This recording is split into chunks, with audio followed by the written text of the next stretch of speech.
Now let's talk about birth from the 50s into the late 70s. Pregnancy and childbirth throughout time really was culturally defined. Yes, we were all one humanity, but we haven't treated each other that way. There was no real commonality of seeing ourselves as one humanity. But pregnancy and childbirth is just what it is. It is involved with our one humanity. It is always normal, natural, and physiological, no matter what happens. And mostly birth has a good outcome. In other words, the woman's alive and the baby's alive. But as I've mentioned before, suffering was common in all languages. Women suffered in childbirth. Postnatal body issues are massive and actually even today remain a taboo. Do you know how hard it is for a woman to go to somebody and talk to them about having a vagina that they no longer feel because the baby stretched them, or every time they pee or cough, or have pain having sex, or can't control their farts? It's still taboo today. Death, injury, unusual circumstances were always accepted.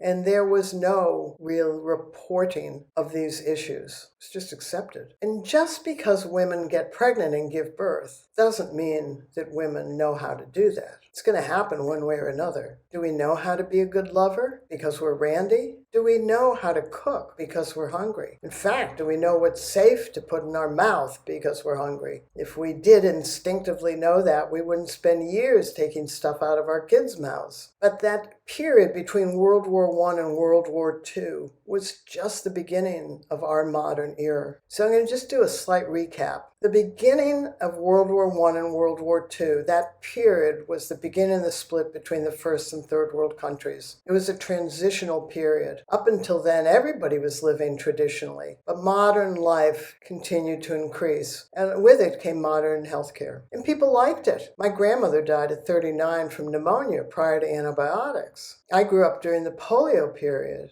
People liked antibiotics and immunization, but they were not as sophisticated in regards to birth. As I said, even when I gave birth in 1970, birth was mostly a labor and a vaginal birth because the cesarean rate was only 5%. Everything was considered normal, natural, physiological, and accepted regardless of all factors. Post-World War II, lots of things changed.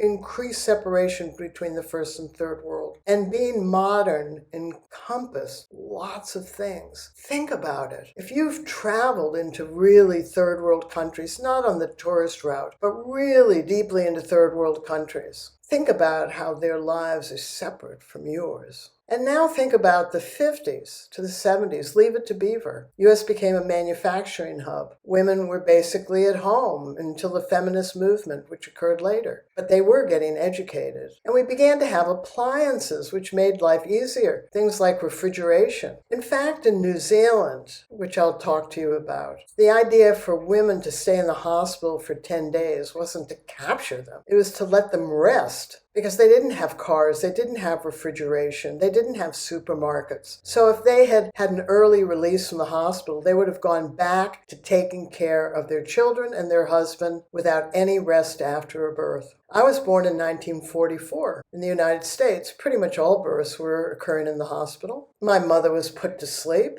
The father was in the waiting room or a bar and handed out cigars. And there were lots of assessments, monitoring, and procedures. In the 1950s, birth wasn't yet global, even though 100% of pregnant women worldwide were still giving birth. And it was the very beginning of the natural birth movement. But that was country to country. So what happened in New Zealand, what happened in the U.S. were different things. In 1957 in the U.S., there were no midwives. In all other countries, midwifery was incorporated into the modern healthcare system, either as nurse midwives or direct entry, and home births were part of that system. But something major and transformative happened in the 50s when Larry Webster became a chiropractor, and that was Lamaze, Bradley, and Grantley Dick Reed. Those three male obstetricians questioned why all births were being drawn into the medical profession. That was a gap. Another gap was their assumption was that low-risk and high-risk women were in fact different. But there are two reasons why that's not accurate. One is it's an activity that everybody everybody's going to do. And another is the amazing research by a woman from the UK called Marjorie Tew,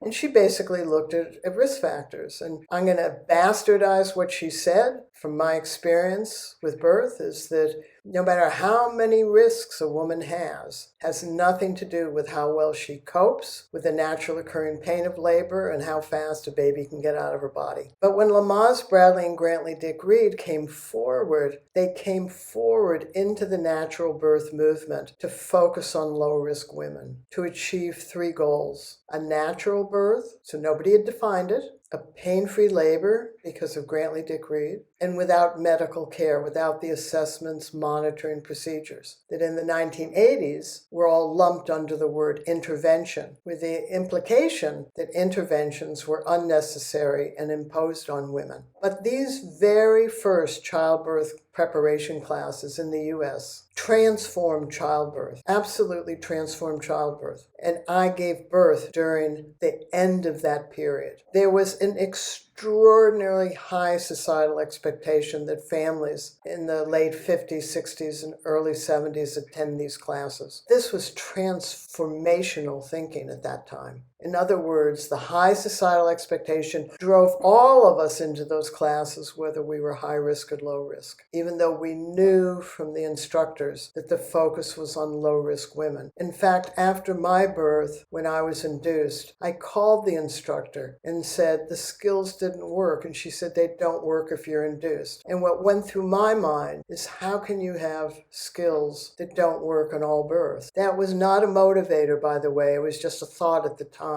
But as I started to work with families within the next 2 years, that was what they were saying as well. Women demanded that fathers be in birth and have skills. They timed contractions. They'd breathe with us, and they'd pick up an arm to see if we were rag dolls. But there were gaps. The Lamaze, Bradley, and Grantley Dick Reed didn't focus on all women. In fact, when Grantley Dick Reed was taught in New Zealand, women had to go to their general practitioners, who were the ones who did births and gave continuity of care as a GP. And they had to risk assess the woman, and if she was low risk, he or she would write a script that would allow her to attend the first childbirth classes put out by the Parents Center, which was a new organization in the 1950s. So what were some of the other gaps of this period of the 50s to the late 70s with Lamaze and Bradley and Grantley Dick Reed? Well, the skills weren't very adaptable. They didn't adjust, and they weren't sustainable. The coaching skills were okay, but not great. But what's happened when people have looked back on that period is that there is an assumption that the 95% of us who labored, that was normal, natural, and physiological in the meaning of good and safe, easy, good outcome, and a highlight experience. Please remember, that's not accurate. We could labor for hours or days. If we labored for days, they didn't do anything. We could cope or suffer. Risks were just accepted. Problems rarely became tragedies, but when they became tragedies, that was accepted. Most of us recovered, but many of us were left damaged physically, psychologically, emotionally. And those three goals of having a natural birth, pain-free labor without medical care, people didn't really understand what that meant, and they still don't today. But there were successes. And most of those successes were ignored. And that's why we have the childbirth conversation today. Because back then, when I gave birth in 1970, the skills were so powerful. How many millions of families from the 50s to the mid-70s attended Lamaze or Bradley classes? Multiple millions of us. And we reduced a huge amount of our suffering. My generation of people talk about birth very positively.